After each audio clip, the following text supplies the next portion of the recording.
ബസീലിയ നല്ല സ്വദേശിയാണ്.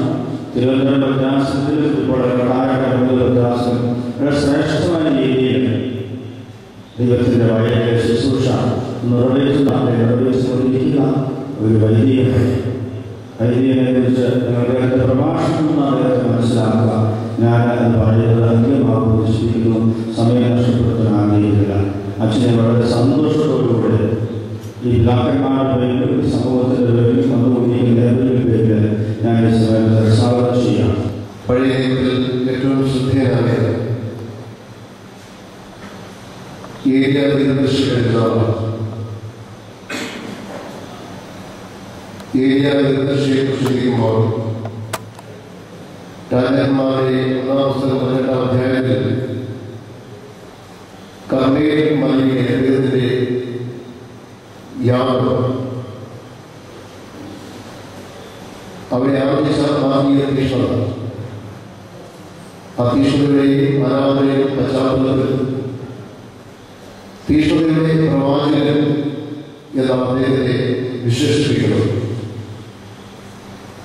ജൂലൈ മാസം 23-ാം തീയതി അതേപോലെ തീഷ്ണമായിരിക്കുന്ന ഒരു പുണ്യപിതാവിന്റെ ഓർമ്മയാണ് നമ്മൾ നിർവഹിക്കുന്നത്.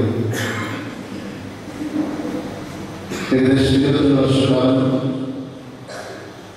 മലങ്കര ഓർത്തഡോക്സ് സഭയുടെ അതിശ്രേഷ്ഠമായ തലസ്ഥാന നഗരിയിലുള്ള തിരുവനന്തപുരം ഭദ്രാസനത്തിന് ശക്തമായ നേതൃത്വം നൽകി മാതൃകപരമായ ശുശ്രൂഷകൾ അനുഷ്ഠിച്ച് ദൈവനിയമപ്രകാരം ലോകത്ത് നിന്ന് മാറ്റപ്പെട്ട പിതാവിന്റെ 13-ാം ഓർമ്മ പെരുന്നാൾ നമ്മൾ ആഘോഷിക്കുകയാണ്.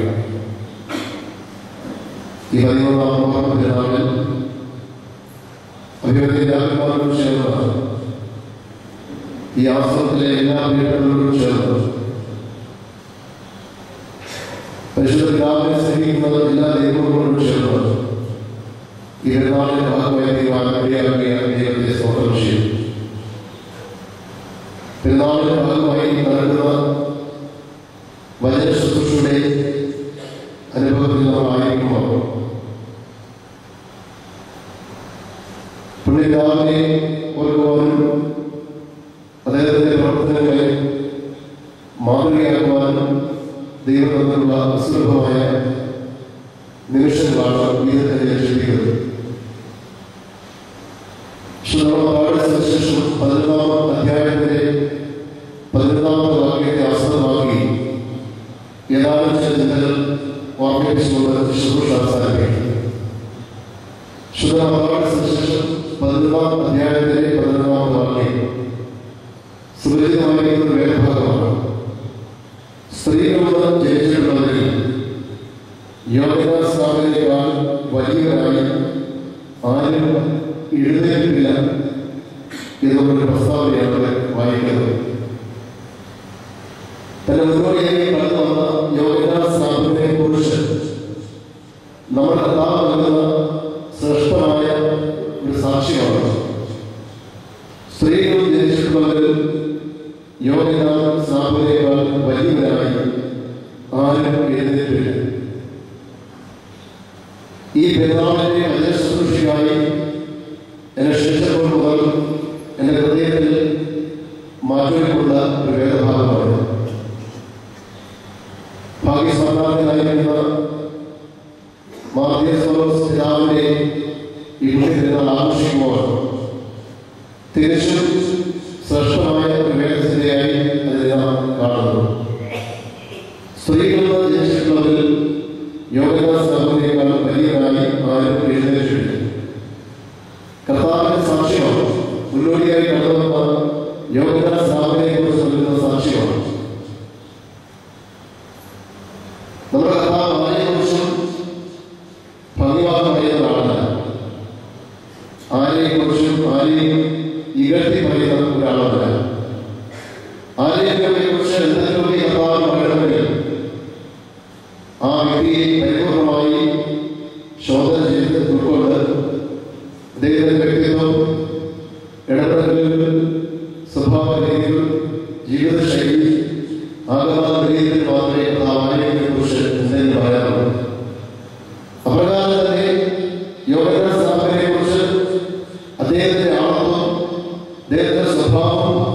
ജീവിത രീതി ഇതെല്ലാം അറിയേണ്ടതുപോലെ അതിനെ ഉൾക്കൊണ്ടുകൊണ്ട് നടത്തുന്ന ഒരു സാക്ഷ്യമാണ്. സ്ത്രീകൾ ജനിച്ചിട്ടുള്ളവരിൽ യോഗ്യനായേക്കാൾ വലിയ ആരും എഴുതിയിട്ടില്ല. ഈ ഒരു സാക്ഷ്യം തന്റെ മുന്നോടിയായ യോഗ്യനാ സ്ഥാപനയെ കുറിച്ച് ഈ സാക്ഷ്യം കർത്താവ് നൽകുവാനുള്ള 5 ഭാരങ്ങൾ ദൈവവചനത്തിൽ നടത്തുവാൻ ആഗ്രഹിക്കുന്നത്. 1. ശുദ്ധമായ യോഗ്യനായ സുവിശേഷം 1-ാം അധ്യായത്തിന്റെ 6-ാമത്തെ വാക്യം. അവിടെ എഴുതിയിരിക്കുകയാണ്, ദൈവം അയച്ചിട്ട് ഒരു മനുഷ്യൻ വന്നു, അവൻ യോഹന്നാൻ എന്ന പേർ. സ്ത്രീകൾ ജനിച്ചിട്ടുള്ളവരിൽ യോഹന്നാനേക്കാൾ വലിയവൻ ആരും എഴുതിയിട്ടില്ല എന്ന് കർത്താവ് പ്രസ്താവിക്കുമ്പോൾ അങ്ങനെ പ്രസ്താവിക്കുവാനായ ആദ്യ കാരണമാണ് ഈ വേദഭാഗത്ത് കണ്ടെത്തുന്നത്. ദൈവം അയച്ചിട്ട് ഒരു മനുഷ്യൻ വന്നു. He was a man who sent from above. ദൈവത്താൽ അയക്കപ്പെട്ട ഒരു മനുഷ്യൻ, അതാണ് യോഹന്നാൻ സ്ഥാപനം. ഈ ദൈവത്താൽ അയക്കപ്പെട്ട മനുഷ്യൻ നമ്മൾ ആരും അധികാരമായി ഈ ലോകത്തിലേക്ക് കടന്നു വന്നിട്ടുള്ളവരല്ല. ഇതിനെ പ്രവാചകൻ ഓർമ്മിപ്പിക്കുന്നു, എനിക്ക് ഇതിനെക്കുറിച്ച് പദ്ധതിയുണ്ട്. വീണ്ടും പ്രവാചകൻ പറയുകയാണ്, എന്നെ എന്റെ അമ്മയുടെ ഉദരത്തിൽ ഉരുവാക്കുന്നതിന് മുമ്പേ നീ എന്നെ അറിഞ്ഞു എന്നതാണ്. ഈ ലോകത്തിലേക്ക് നാം കടന്നു വരുന്നതിന് മുമ്പേ ദൈവത്തെ അറിഞ്ഞു. കാലത്തിന്റെ തികവുകൾ ഓരോരുത്തരും നിശ്ചയിക്കപ്പെട്ട പ്രകാരം ദൈവനിയോഗപ്രകാരം ഈ ലോകത്തിലേക്ക് കടന്നു വന്നിട്ടുള്ളവരാണ്. ഈ ലോകത്തിലേക്ക് അവിചാരിതമായാണ് കടന്നു വന്നിട്ടുള്ളവരല്ല. ഒരു ദൈവനിയോഗം നമ്മുടെ ഈ ലോക നിലനിൽപ്പിനും കടന്നു വരുന്നതിനും കടന്നുപോകാനാണ്. പ്രിയമുള്ളവരെ, യോഹന്നാൻ സ്ഥാപനത്തെ കുറിച്ച് ചിന്തിക്കുമ്പോൾ യോഹന്നാൻ ദൈവത്താൽ അയക്കപ്പെട്ട ഒരു മനുഷ്യൻ എന്നതിനെ കുറിച്ച് വിശേഷിപ്പിക്കുന്നത്. ഈ ദൈവത്താൽ അയക്കപ്പെട്ട മനുഷ്യനെ സ്വീകരിച്ച് ലോകത്തിന് നൽകുവാനും 2 വ്യക്തികൾ ഒരുങ്ങുന്നതായി ശുദ്ധമായ സുവിശേഷം 1-ാം അധ്യായത്തിൽ മനസ്സിലാക്കുന്നു. സഖറിയ, യേശുവ ദമ്പതികൾ ദൈവനിയോഗപ്രകാരം ലോകത്തിലേക്ക് കടന്നു വന്ന മനുഷ്യനെ സ്വീകരിച്ച് ലോകത്തിന് നൽകുന്ന 2 വ്യക്തികൾ. എന്തുകൊണ്ടാണ് ഈ ദൈവ മനുഷ്യനെ സ്വീകരിച്ച് ലോകത്തിന് നൽകുവാൻ അവർക്ക് ഇടയാകുന്നത്? അവരുടെ ജീവിതത്തിന് ഒരുക്കമാണ്. എല്ലാ തരത്തിലും ഒരുക്കമുള്ള ഒരു കുടുംബമാണ് സഖറിയ, യേശുവ ദമ്പതികളുടെ കുടുംബം. എല്ലാ തരത്തിലും അവർ ഒരുങ്ങി. വ്യക്തിപരമായി ഒരുങ്ങിയവരാണ്. സഖറിയ പുരോഹിതൻ ഒരുക്കമുള്ളവരാണ്. യേശുവ ഒരുക്കമുള്ളവരാണ്. വ്യക്തിപരമായ ഒരുക്കം നമ്മുടെ ജീവിതത്തിൽ ശക്തമായി നിർമ്മിച്ചെടുക്കുന്നത്. വ്യക്തിപരമായ വ്യക്തിത്വങ്ങളോ ജീവിതത്തിന്റെ പ്രശ്നങ്ങളിലൂടെ കടന്നു പോകുമ്പോഴും പ്രതിസന്ധികളിലൂടെ കടന്നു പോകുമ്പോഴും വ്യക്തിപരമായ വ്യക്തിത്വങ്ങളോ ചാപല്യങ്ങളോ ജീവിതത്തിൽ കടന്നു വരാതെ ശ്രദ്ധിച്ച് വ്യക്തിപരമായി ഒരുങ്ങുകയാണ്. കുടുംബപരമായി ഒരുങ്ങുകയാണ് 2 പേര്. ആരാധനപരമായി ഒരുങ്ങുകയാണ് 2 പേര്. അനുഷ്ഠാനപരമായി ഒരുങ്ങുകയാണ് 2 പേര്. അതുകൊണ്ട് തന്നെയാണ് ദൈവം പഠിപ്പിക്കുന്നത്, ഇരുവരും ദൈവസന്നിധിയിൽ നേരുള്ളവരായിരുന്നു എന്നാണ്. ഇരുവരും ദൈവസന്നിധിയിൽ നേരുള്ളവരായി, നിഷ്ഠയുള്ളവരായി, ഒരുക്കമുള്ളവരായി ജനിച്ചു. ഈ ഒരുക്കമാണ് വ്യക്തിപരമായ ഒരുക്കവും കുടുംബപരമായ ഒരുക്കവും ആരാധനപരമായ ഒരുക്കവും അനുഷ്ഠാനപരമായ ഒരുക്കവും യോഹന്നാൻ സ്ഥാപനയെ സ്വീകരിച്ച് ലോകത്തിന് നൽകുവാൻ താൻ മുന്നോടിയായി കടന്നു വന്ന യോഹന്നാൻ സ്ഥാപനയെ സ്വീകരിച്ച് ലോകത്തിന് നൽകുവാൻ അവർക്ക് ഭാഗ്യം ലഭിക്കുന്നതിന് കാരണം അത് തന്നെയാണ്. പ്രിയമുള്ളവരെ, അഭിമന്യ പാകിസ്ഥാനായിരിക്കുന്ന ചിന്തിക്കുമ്പോൾ 1926 ഒക്ടോബർ മാസം 12-ാം തീയതി കുടുംബത്തിൽ കൊച്ചുപാപ്പയുടെയും അച്ഛനുടെയും മകനായി ജനിക്കുമ്പോൾ അത് ദൈവനിയോഗത്തിന്റെ സാക്ഷാത്കാരമാണ്. ഒരു ദൈവനിയോഗത്തിന്റെ ദൈവപദ്ധതിയുടെ ആവിഷ്കാരമാണ് അവിടെ നടക്കുന്നത് എന്നുള്ള ആലോചന നമ്മെ ധരിക്കണം. അവിചാരിതമായി ഈ ലോകത്തിലേക്ക് കടന്നു വന്ന ഒരു പിതാവല്ല ദൈവത്തിന്റെ നിയോഗമാണ് ഈ ലോകത്തിലേക്ക് അതിലേക്ക് കൊണ്ടുവന്നത്. ഒരു കുടുംബവും അതിനുവേണ്ടി, മാതാപിതാക്കൾ അതിനുവേണ്ടി ഒരുങ്ങി. ആ ഒരുക്കത്തിന്റെ വലിയ ഒരു നിദർശനമാണ് ഈ പ്രദേശത്ത് കാണുന്ന ഈ പുണ്യ ദേവാലയം, ഈ ആശ്രമം. ഇതിന്റെ അനുബന്ധിച്ചുള്ള സ്ഥാപനങ്ങൾ, ഇവിടെ ജീവിക്കുന്ന പ്രിയപ്പെട്ട ദൈവത്തിന്റെ അഭിഷേകന്മാർ, സഹോദരന്മാർ, ആ ഒരുക്കത്തിന്റെയും ആ ഒരു സമർപ്പണത്തിന്റെയും അനുഭവമാണ്. ഈ യോഹന്നാൻ സ്ഥാപനയെ കുറിച്ച് പറയുന്നത് യോഹന്നാൻ ദൈവത്താൽ അയക്കപ്പെട്ട ഒരു മനുഷ്യനായി ഈ വേദഭാഗം കണ്ടെത്തുന്നു. ഒന്ന്, യോഗ്യതാ സ്ഥാപനം ദൈവത്താൽ അയക്കപ്പെട്ട ഒരു മനുഷ്യൻ. അനേകം മനുഷ്യർ ജീവിക്കുന്ന സമൂഹത്തിൽ നിന്ന് ഒരാളെ വേർതിരിച്ചു നിർത്തി ഇവനാണ് ആ മനുഷ്യൻ എന്ന് സ്ഥാപിക്കണമെങ്കിൽ ആ മനുഷ്യൻ ദൈവം പ്രതീക്ഷിക്കുന്നതിന് പ്രത്യേകതകളുണ്ട്. ഓരോ മനുഷ്യനെ കുറിച്ച് ദൈവത്തിന് ചില പ്രതീക്ഷകളുണ്ട്. എന്താണ് ദൈവത്തിന്റെ മനുഷ്യനെ കുറിച്ചുള്ള പ്രതീക്ഷകൾ? ദൈവത്തിന്റെ വിശുദ്ധിയിൽ അവൻ താമസിക്കുക, ദൈവത്തിന്റെ സ്വഭാവത്തിന്റെ പ്രമാണിയായി തീരുക. വിശുദ്ധ മത്തായിയുടെ സുവിശേഷം 5-ാം അധ്യായത്തിൽ 42-ാം വാക്യത്തിൽ ദൈവഭാഷത്തിൽ കർത്താവ് ഓർമ്മിപ്പിക്കുന്ന ഒരു കാര്യമുണ്ട്. നിങ്ങളുടെ സ്വന്തനായ പിതാവ് സൽഗുണസമ്പന്നനായിരിക്കുന്നത് പോലെ നിങ്ങളും സൽഗുണസമ്പന്നനായിരിക്കണം. ദൈവത്തിന്റെ സമ്പൂർണ്ണതയിൽ, ദൈവത്തിന്റെ സൽഗുണസമ്പൂർണ്ണതയിൽ സൃഷ്ടിക്കപ്പെട്ടവരുടെ മനുഷ്യൻ. 8-ാം സങ്കീർത്തനത്തിന്റെ 4-ാം വാക്യത്തിൽ വായിക്കുന്നു, മർത്യനെ ഓർമ്മയിടുന്നതിന് അവൻ എന്ത്, മനുഷ്യത്വത്തെ സന്ദർശിക്കേണ്ടതിന് അവൻ എന്തുമാത്രം, ദൈവത്തെക്കാൾ അല്പം മാത്രം താഴ്ത്തി മാനവും മഹത്വവും അവനെ അന്വേഷിക്കുന്നു. പ്രിയമുള്ളവരെ, ദൈവത്തിന്റെ പൂർണ്ണതയിൽ പങ്കാളിയായിരിക്കുവാൻ ദൈവത്തിന്റെ പ്രതിഷ്ഠയിൽ, ദൈവത്തിന്റെ പ്രതിരൂപത്തിൽ, ദൈവ ചൈതന്യത്തിൽ ലോകത്തിലെ അവനെ ശ്രദ്ധിച്ചാക്കി. ദൈവത്തിന്റെ പ്രതീക്ഷയ്ക്ക് വിരുദ്ധമായി മനുഷ്യൻ പാപം ചെയ്ത് ദൈവത്തെ നഷ്ടപ്പെട്ട് ദൈവത്തിൽ നിന്ന് അന്യപ്പെട്ട് അപൂർണനായി ജീവിക്കുന്ന പശ്ചാത്തലത്തിലാണ്, മനുഷ്യത്വം നഷ്ടപ്പെട്ടുപോയ ദൈവിക മനുഷ്യത്വം നഷ്ടപ്പെടുത്തിയ സാഹചര്യത്തിലാണ് യോഹന്നാൻ സാധനയെ ചൂണ്ടിക്കാണിച്ചു പറയുന്നത്. ഇതാണ് ആ മനുഷ്യൻ. ദൈവം പ്രതീക്ഷിക്കുന്ന വികല്പങ്ങളില്ലാത്ത, ചാമല്യങ്ങളില്ലാത്ത, ചപലതകളില്ലാത്ത, കുറവുകളില്ലാത്ത ദൈവത്തിന്റെ സൽഗുണ സമ്പൂർണ്ണതയിൽ പങ്കുചേരുന്ന ഒരു പൂർണ്ണ മനുഷ്യനെ നമ്മൾ തെരയുന്നുവെങ്കിൽ അതാണ് യോഹന്നാൻ സ്ഥാപകൻ. ദൈവത്താൽ അയക്കപ്പെട്ട, ദൈവം ചൂണ്ടിക്കാണിക്കുന്ന, ദൈവം പ്രതീക്ഷിക്കുന്ന യഥാർത്ഥ മനുഷ്യൻ. ദൈവം ഈ മനുഷ്യത്വത്തിന്റെ പൂർണ്ണത ആഗ്രഹിക്കുന്നുണ്ട്.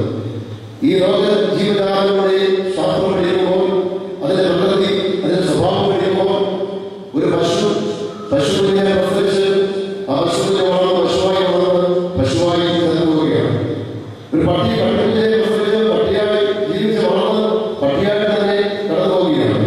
പക്ഷെ ഈ മനുഷ്യനായി ലോകത്തിലേക്ക് അയക്കപ്പെടുന്ന പൂർണ്ണതയിൽ ദൈവ പ്രതീക്ഷയിൽ അയക്കപ്പെടുന്ന മനുഷ്യൻ അവന്റെ ജീവിതത്തിന്റെയും ജനനത്തിന്റെയും മരണത്തിന്റെയും ഇടയ്ക്കുള്ള ഹ്രസ്വമായ ജീവിതകാലം വിലയിരുത്തുമ്പോൾ, പ്രിയമുള്ളവരെ, ഈ ചുരുങ്ങിയ കാലഘട്ടത്തിനുള്ളിൽ അവൻ പലതുമായി മാറുകയാണ്. ചിലപ്പോൾ അച്ഛനായി മാറും, ചിലപ്പോൾ തിരുമേനിയായി മാറും, ചിലപ്പോൾ പരിശുദ്ധ ഭാവനയായി മാറും, ചിലപ്പോൾ മോശക്കാരനായ മനുഷ്യനായി. ഓരോ കാലഘട്ടത്തിന് അനുസൃതമായി അവൻ ഓരോന്നായി തീരുകയാണ്. ദൈവം പ്രതീക്ഷിക്കുന്ന പൂർണ്ണത അവൻ കൈവരിക്കുവാൻ സാധിക്കുന്നില്ല. മനുഷ്യനായി ജനിച്ച് മനുഷ്യനായി കടന്നു പോകുന്ന ഒരു പൂർണ്ണത, ഒരു നല്ല മനുഷ്യനെ കണ്ടെത്തുവാൻ ഈ ലോകത്തിൽ പ്രയാസമാണ്. മിടുക്കന്മാരായ മനുഷ്യരാണ്, ബുദ്ധിയുള്ളവരാണ്, ധനികരാണ്, പ്രമാണികളാണ്. പക്ഷെ ദൈവം പ്രതീക്ഷിക്കുന്ന നല്ല മനുഷ്യർക്കോ, ദൈവത്തെ അന്വേഷിക്കുന്ന നല്ല മനുഷ്യർക്കോ എന്ന് കാണുവാൻ സ്വർഗത്തിൽ നിന്ന് മനുഷ്യത്വമായി ശോധന ചെയ്യുമ്പോൾ, അവരെ പരിശോധിക്കുമ്പോൾ എല്ലാവരും ഒരുപോലെ എഴുതി ഗുണരാതരായിരുന്നു എന്നാണ് അതിന് മാറിയിരിക്കുന്നത്. ഈ ഒരു പശ്ചാത്തലത്തിൽ ഒരു നല്ല മനുഷ്യനായി യോഹന്നാൻ സ്ഥാപനം ജയിച്ചു. അനുസ്മരിക്കുമ്പോൾ അദ്ദേഹം ഒരു നല്ല മനുഷ്യനായി ജീവിച്ച ഒരു വ്യക്തിയാണ്. ഒരു മനുഷ്യൻ അവൻ ഉദ്ദേശിക്കുന്ന പ്രതീക്ഷിക്കുന്ന നന്മ, ജീവിതത്തിന്റെ നന്മ ഹൃദയത്തിലും സ്വഭാവത്തിലും പ്രവൃത്തിയിലും സൂക്ഷിച്ച് പ്രാവർത്തികമാക്കിയ മനുഷ്യൻ. ഒരു മനുഷ്യനെ നല്ലവരാണ്. കർത്താവ് നിത്യജീവൻ ആഗ്രഹിച്ചുകൊണ്ടാണ് യുവാക്കൾ പറയുന്നത്, നിത്യജീവൻ പ്രാപിക്കുവാൻ എന്ത് ചെയ്യണം? നിന്റെ ദൈവത്തെ പ്രമാണത്തിൽ എന്താണ് എഴുതിയെന്ന് അത് ചെയ്യുക. നിന്റെ ദൈവമായ കർത്താവിനെ പൂർണ്ണ മനസ്സോടും പൂർണ്ണ ആത്മാവോടും പൂർണ്ണ ഹൃദയത്തോടും നീ സ്നേഹിക്കണം, ആരാധിക്കണം.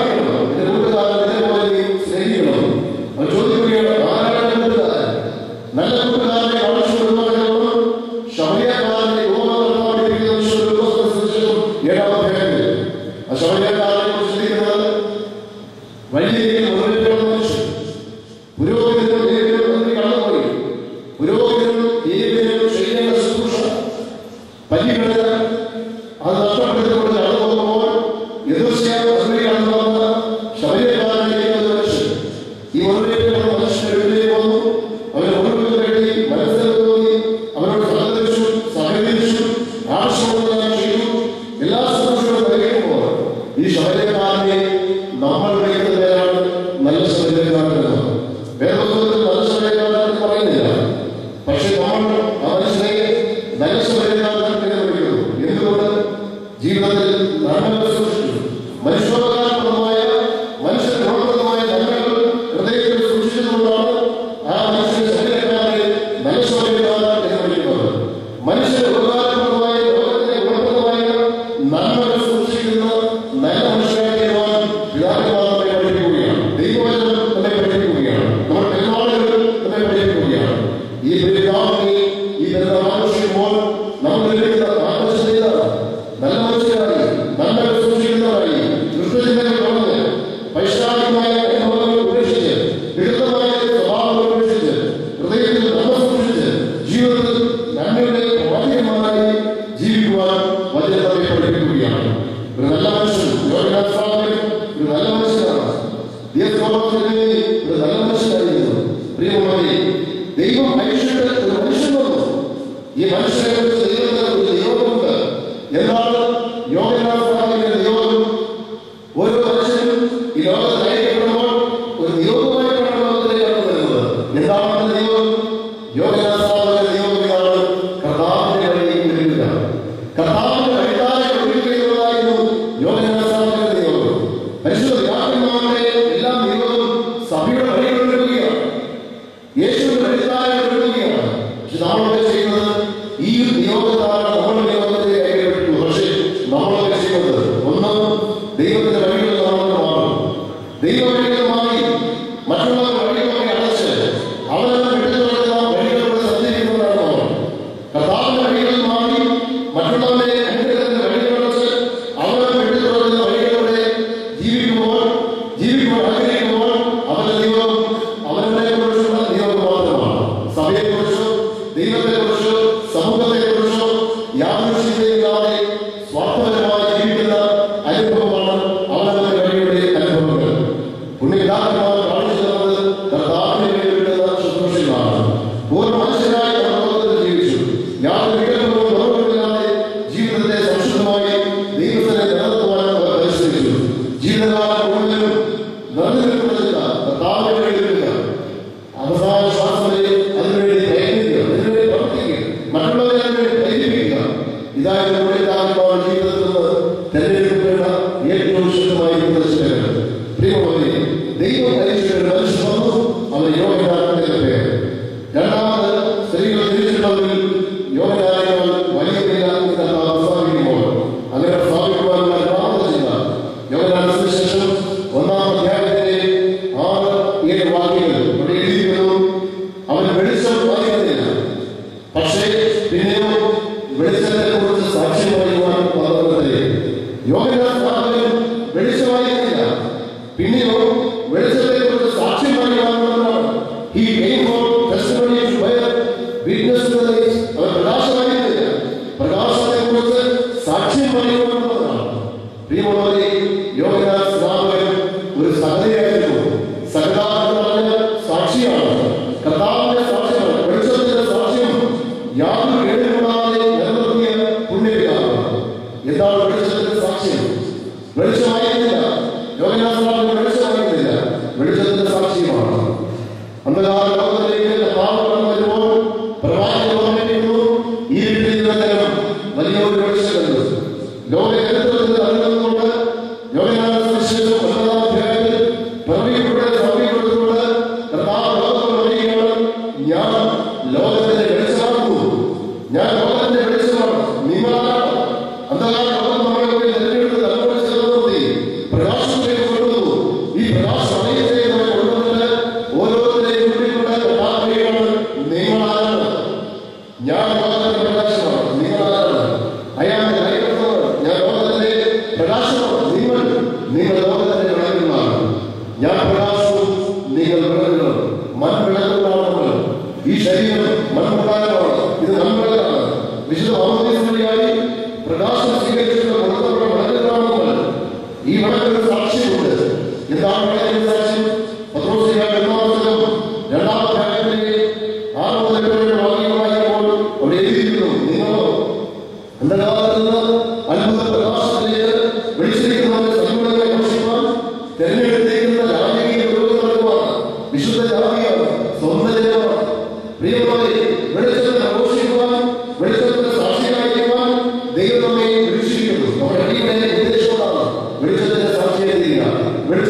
സ്വന്തം ഭാര്യയായി സ്വീകരിച്ചപ്പോൾ യോഹന്നാൻ സ്നാപകൻ പറഞ്ഞു, നീ ചെയ്യുന്നത് അധർമ്മമാണ്, നീ ചെയ്യുന്ന അധാർമികമായ പ്രവർത്തനമാണ്. പ്രിയമുള്ളവരെ, വെളിച്ചത്തിന്റെ അപകടകരമായ സാക്ഷ്യം ശിരച്ഛേദം ചെയ്യപ്പെടുന്ന യോഹന്നാൻ സ്നാപകൻ തലമുടി ജീവൻ വെല്ലുവിളികൾ വന്നു. വെളിച്ചത്തിന്റെ ധർമ്മസാക്ഷിയായി തീരുന്നതിന് വേണ്ടി വെളിച്ചത്തിന്റെ യാഗോചരമായ സാക്ഷ്യമാണ് യോഹന്നാൻ സ്നാപകൻ നിർവഹിക്കുന്നത്. വെളിച്ചത്തിന്റെ അപകടകരമായ സാക്ഷ്യം ഒരു വിളക്കാത്തി എരി തീരുമ്പോൾ എണ്ണ തീരുന്നു, തിരിതീരുന്നു, അതിന്റെ പ്രകാശം ചുരുങ്ങി വരുന്നു. പ്രിയമുള്ളവരെ, കൈത്തിരിപ്പോൾ കത്തി തീർന്ന് എരിഞ്ഞ് കർത്താവിൽ വലയം പ്രാപിക്കുന്ന ഒരു ജീവിതത്തിന്റെ അവസ്ഥയാണ് നമുക്ക് ലഭിച്ചിട്ടുള്ളത്. ഇതാണ് വെളിച്ചത്തിന്റെ സാക്ഷ്യം. വെളിച്ചത്തിന്റെ അപകടകരമായ സാക്ഷ്യം, വെളിച്ചത്തിന്റെ ത്യാഗോചരമായ സാക്ഷ്യം. വെളിച്ചത്തിന്റെ ത്യാഗോചരമായ സാക്ഷ്യം എന്താണെന്ന് ചോദിച്ചാൽ, യേശു ക്രിസ്തു കടന്നു പോകുമ്പോൾ യേശു ക്രിസ്തുവിനെ പരിചയപ്പെടുത്തിക്കൊടുത്തു. ലോകത്തെ ആവർത്തിച്ചുകൊടുക്കുന്ന ദൈവത്തിന്റെ പരിപാടികളാണ്. കർത്താവിനെ കൂടി കാണിച്ചു കൊടുത്തു. സംഭവിച്ചതാണ് കൂടെയുണ്ടായ ശിഷ്യന്മാരെല്ലാവരും അവരെ വിട്ടുപോയി. നഷ്ടങ്ങളാണ് സംഭവിക്കുന്നത്. പക്ഷേ അത് നഷ്ടമായി കണക്ക് കൂട്ടുവാൻ, അത് നഷ്ടമായി പരിഗണിക്കുവാൻ യോഹന്നാൻ സ്നാപകന് കഴിഞ്ഞില്ല. പറയുന്നതാണ്, ഞാൻ പറയണം, അവനോ പറയണം. ഇതാണ് വെളിച്ചത്തിന്റെ ത്യാഗോചരമായ സാക്ഷ്യം. പരിശുദ്ധനായ ഓർക്കുമ്പോൾ ഈ രണ്ട് അനുഭവങ്ങളും വെളിച്ചത്തിന്റെ സാക്ഷ്യമായി നിലനിർത്തേണ്ടതാണ്. വെളിച്ചത്തിന്റെ അപകടകരമായ സാക്ഷ്യം, വെളിച്ചം ലോകത്തിന്റെ അപകടത്തെ ചൂണ്ടിക്കാണിക്കുന്നതാണ്. ആ വെളിച്ചത്തിന്റെ ആ അപകടകരമായ സാക്ഷ്യം ജീവിതത്തിൽ നിർവഹിച്ചതാണ്. ജീവിതത്തിന്റെ വിശുദ്ധി നഷ്ടപ്പെട്ടു പോകാതെ വെള്ളത്തോളത്തി പറയുകയും എടുക്കുകയില്ല, കട്ടിലേക്ക് എടുക്കുകയില്ല, പാത്രങ്ങൾ ഉണ്ടാവില്ല, അരകലങ്ങൾ ഉണ്ടാവില്ല. ഇവിടെയൊക്കെയും വെളിച്ചത്തിന്റെ സാക്ഷ്യം നഷ്ടപ്പെടുന്ന സാഹചര്യങ്ങളാണ്. പല ജീവിത സാഹചര്യങ്ങളാണ്. ജീവസുധാരണ ആവശ്യമായ നിലപാടുകളാണ് പല എന്ന് പറയുന്നത്. കട്ടിലെന്ന് പറയുന്നത് ജീവിതത്തിന്റെ സുഖലോകതയാണ്. ഭക്ഷണം എന്ന് പറയുന്നത് ജീവിതത്തിന്റെ സുഖലോകതയുടെ അനുഭവമാണ്. പണം എന്ന് പറയുന്നത് ജീവിതത്തിന്റെ രഹസ്യാത്മകമായിരിക്കുന്ന പ്രതീകമാണ്. ജീവിത വ്യാപാരങ്ങളിൽ രഹസ്യ ജീവിതങ്ങളിൽ പരസ്യ ജീവിതം നോക്കിയും വെളിച്ചത്തിന്റെ സാക്ഷ്യം നഷ്ടപ്പെട്ടു പോകാൻ സാധ്യതയുണ്ട്. അതുകൊണ്ടാണ് നമ്മൾ ഓർമ്മിപ്പിക്കുന്നത്, ഇങ്ങനെ വെള്ളം കൊണ്ട് ലഭിക്കുവാൻ പാടില്ല. അനേക സാക്ഷ്യം ലഭിക്കുവാൻ, അനേക പ്രകാശം ലഭിക്കുവാൻ താഴ്മയിലേക്കുന്നത് ആയിരിക്കേണ്ട സ്ഥാനത്ത് വെളിച്ചിരിക്കുന്ന യോഗ്യമായി താൻ ആരാധനയോടുകൂടി പ്രകാശിച്ച ഉത്തമമായിരിക്കുന്ന ഏലിയാവിനെ പോലെ, മോശയെ പോലെ പ്രശോഭിതനായി കർത്താവിനോട് ചേർന്ന് ശോഭിതനായിരിക്കുന്ന എല്ലാവരെയും ഓർമ്മയാണ് നിർവഹിക്കുന്നത്. വെളിച്ചത്തിന്റെ അപകടകരമായ സാക്ഷ്യം എന്താണെന്ന് തിരിച്ചറിയാൻ വെളിച്ചത്തിന്റെ ത്യാഗോചരമായ സാക്ഷ്യം നടത്തി തിരുവനന്തപുരം മദ്രാസുകൾ അറിയുമ്പോൾ 1977 അത് രൂപപ്പെടുമ്പോൾ ഒരു വാടകമുറി താമസിച്ചുകൊണ്ട് ഒരുപാട് കാര്യങ്ങൾ സഭയ്ക്ക് വേണ്ടി കണക്കൂട്ടലോടുകൂടി ദർശനത്തോടുകൂടി ചെയ്ത ഒരു കുടിലാണ്. ആ പിതാവിനെ സ്വീകരിക്കുവാൻ ഭാഗ്യം ലഭിച്ച അനേക വൈദികരാണില്ല എന്ന് അഭിമാനം കൊടുക്കുവാനുള്ള, സങ്കൂട്ടത്തോട് കൊടുക്കുവാനുള്ള, ഭാഗ്യത്തോടുകൂടി അനുസരിക്കുവാനുള്ള അനുഗ്രഹമായ അനുഭവമായി അതിനെ കാണുകയാണ്. തൊട്ടതെല്ലാം ഒന്നാകമാക്കിയ ഒരു കുടിലാണ്. ഒരുപാട് ശ്രമിച്ചു, ഒരുപാട് സാക്ഷ്യങ്ങൾ നടത്തി അപരാധത്തെ ക്രമീകരിച്ച ഒരു കുടിയാണ്. വെളിച്ചമായിരുന്നില്ല, പിന്നെയോ വെളിച്ചത്തിന്റെ സാക്ഷിയായിരുന്നു. സുതാര്യമായിരിക്കുന്ന വെളിച്ചത്തെ പ്രകാശിപ്പിക്കണമെങ്കിൽ, വെളിച്ചം സാക്ഷ്യമായിരിക്കണമെങ്കിൽ സുതാര്യമായിരിക്കുന്ന കാഴ്ചപ്പാടുകൾ, സുതാര്യമായിരിക്കുന്ന ജീവിതത്തിലെ കവറില്ലാത്ത, ചാമല്യമില്ലാത്ത, കറയില്ലാത്ത അനുഭവത്തെ ജീവിതത്തെ കാത്തു സൂക്ഷിച്ച വിശുദ്ധരായിരിക്കുന്നവരുണ്ടാവും.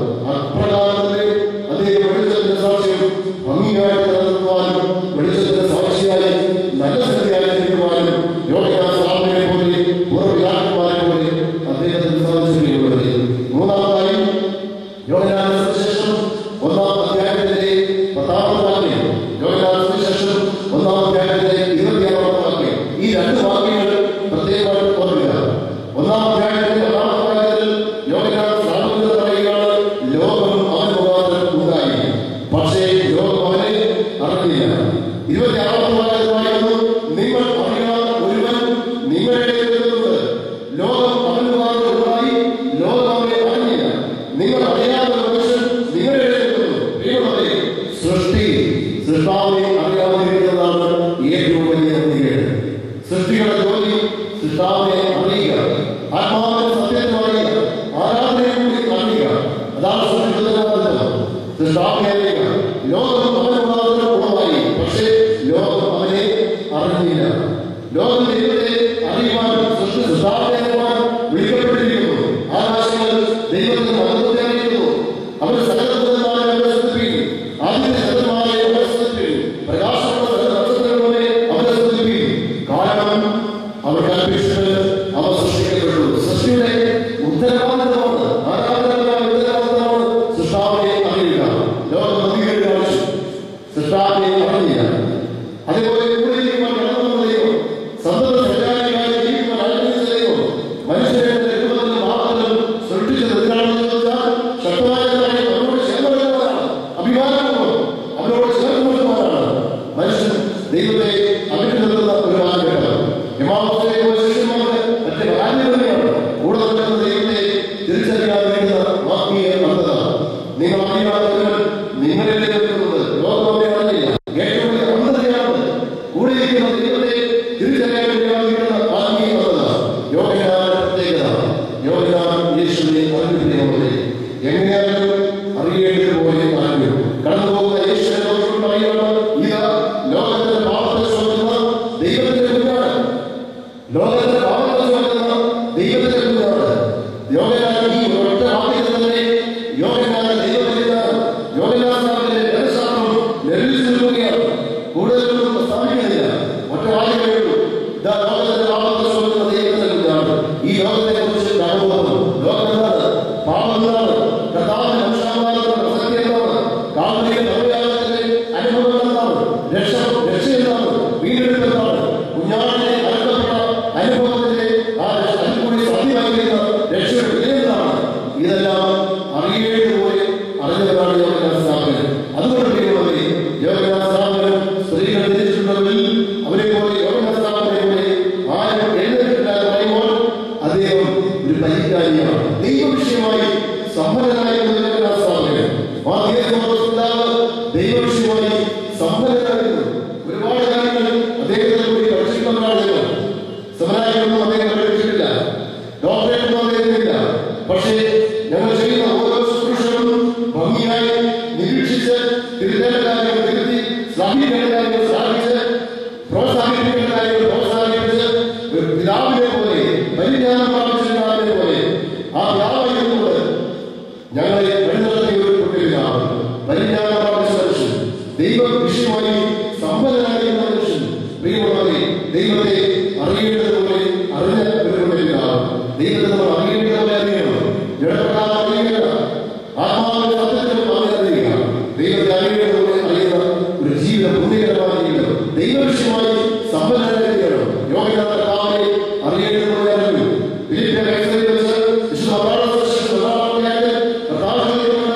ഈ പുരുഷാരങ്ങളെ ആരെന്ന് പറയുന്നു? ചിലർ മോശങ്ങളും ചിലർ ഏരിയാവും ചിലർ മനുഷ്യരും ഒരു വ്യത്യസ്തമായ അഭിപ്രായങ്ങളും. പ്രിയമുള്ളവരെ, കർത്താവ് ശിഷ്യന്മാരോട് ചോദിക്കുകയാണ്, നിങ്ങൾ എന്നെ ആരെന്ന് പറയുന്നു? ലോകത്തെ നിങ്ങൾ പിടിക്കപ്പെട്ടിട്ടുള്ളവരാണ്, നിങ്ങൾ തെരഞ്ഞെടുക്കപ്പെട്ടിട്ടുള്ളവരാണ്, നിങ്ങൾ കൂടിയിരുന്നവരാണ്, നിങ്ങൾ അറിയേണ്ടതുമായ കർത്താവിനെ അറിയേണ്ടവരാണ്. ശിവൻ പറഞ്ഞു, നീ ദൈവത്തിന്റെ പുത്രനായ ക്രിസ്തുവായ ഋഷിപോലെ ജഡരക്തങ്ങൾ അല്ലതിനെ പോലെയുള്ളത്. ലോകം ജഡത്തിലേക്ക് 5,000 സ്വതന്ത്രരാകുമ്പോൾ ഈ പുരുഷാരം വിചാരിച്ചു ഇവർ ആകാരത്തിന്റെ ദൈവമാണ്. മനുഷ്യരെ വിളിച്ചപ്പോൾ പുരുഷാരം വിചാരിച്ചു ഇവർ ജീവനത്തിന്റെ ദൈവമാണ്. രോഗികളെ സൗഖ്യമാക്കിയപ്പോൾ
ഒരു ജനതയെ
ദൈവപരിജ്ഞാനി, യഥാർത്ഥ പുരുഷന് അന്ധകാലത്ത് അത്ഭുത പ്രകാശത്തെ ഒരുക്കമായി ദൈവരാജ്യത്തിന്റെ വഴിത്താളിലേക്ക് ഒരു ജനതയെ ഒരുക്കത്തോട് കൊണ്ടുവന്ന ഗുരുശ്രേഷ്ഠൻ അനുഷ്ഠാനങ്ങളുടെ നാമം പറഞ്ഞ് കർമ്മം ചെയ്ത ഒരു മഹാപുരോഹിതൻ ആരുടെ ആഘോഷിക്കുന്നു. ആ പിതാവ് ഈ പറഞ്ഞ ചിത്രഭൂമിയിൽ യഥാർത്ഥമായി പൂർണ്ണമായി യോജിക്കുന്ന ഒരു പിതാവാണ്. അദ്ദേഹം അദ്ദേഹം ഈ പുണ്യഭൂമിയിൽ നടന്നു വരുവാൻ, അദ്ദേഹത്തിന്റെ പങ്കാളിത്തം ഈ ശുശ്രൂഷ ആയിരിക്കുവാൻ ദൈവത്തെ ഒരുക്കി ആ അനുഭവത്തെ ഭാഗ്യമായ അസുലഭമായ ജീവിതത്തിൽ ധന്യമായ ലക്ഷ്യമായി സ്വീകരിക്കുകയാണ്. ദൈവം പ്രാർത്ഥിക്കുന്നു. വചനവാദികൾ ബലപ്പെടുത്തട്ടെ. നാളെ നടക്കുന്ന ശുശ്രൂഷകൾ അദ്ദേഹത്തിന്റെ മധ്യസ്ഥതയാൽ അനുഗ്രഹ പൂർത്തി ലഭിക്കുവാൻ ഏറ്റവും ശ്രേഷ്ഠമായിരിക്കുവാൻ ദൈവം സഹായിക്കട്ടെ. ഇതിനായിരിക്കുന്ന അഭിനന്ദനം സഹോദരങ്ങൾ ഇവർ കുട്ടിയുടെ മധ്യസ്ഥ കോട്ടയായിട്ട് പ്രാർത്ഥിക്കുന്നു. അദ്ദേഹത്തിന്റെ ജീവിതമാണ് പിൻപറ്റുവാൻ നല്ല സാക്ഷികളായി സുതാര്യമായി